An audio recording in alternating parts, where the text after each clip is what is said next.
Hello everyone मोर channel तृप्तिলৈ আপোনালোকক পুনৰ এবাৰ স্বাগতম জনাইছো। আজি মই সৰিয়হৰে চিতল মাছৰ এখন টেষ্টি তৰকাৰী ৰেচিপি লৈ আহিছো। এই তৰকাৰীখন খাবলৈ বহুত টেষ্টি হয়। বলকচোন চাওঁ আহক মইনো কেনেকৈ বনাওঁ এই ৰেচিপিটো। এই ৰেচিপিটোৰ বাবে মই ইয়াত 3 পিচ চিতল মাছ লৈছো। মাছখিনি মই ভালদৰে হালধি আৰু নিমখ দি ফ্ৰাই কৰি লৈছো।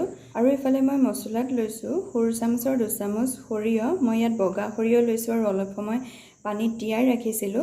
আৰু ইফালে মই 4টা পকা জলকীয়া লৈছো, সৰু এটুকুৰ আদা আৰু অলপ নহৰু লৈছো।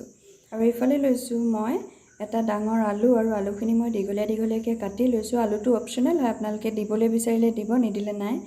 এটা ডাঙৰ সাইজৰ বিলাহী লৈছো আৰু ইফালে ডাঙৰ সাইজৰ পিয়াজ এটা দীঘলীয়াকৈ কাটি লৈছো। আৰু এতিয়া মই এইখিনি ভালদৰে মিহি পেষ্ট এটা বনাই লম। গেছটো জ্বলাই মই কেৰাহীখন পাতি দিলো আৰু ইয়াত মই জোখমতে মিঠাতেল দি লৈছো। তেল গৰম হ'ল, ইয়াত এতিয়া মই কাটি থোৱা পিয়াজখিনি দি দিম।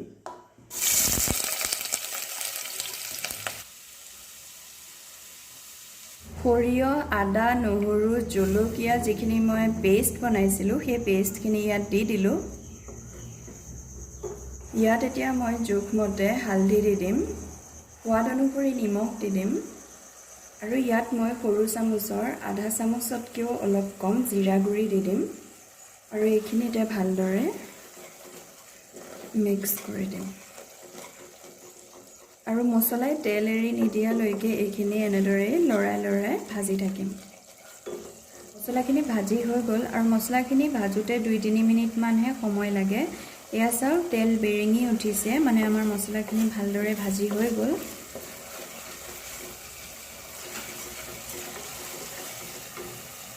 ইয়াত এতিয়া মই সেই কাটি থোৱা বিলাহীটো দি দিম।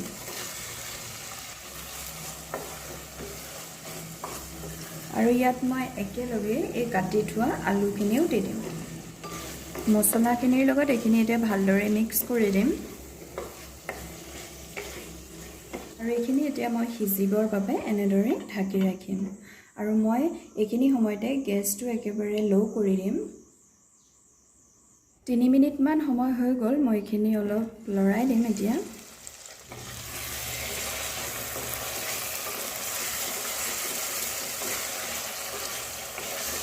এনেদৰে এতিয়া মই এইখিনি ঢাকি আকৌ সিজাই ল'ম।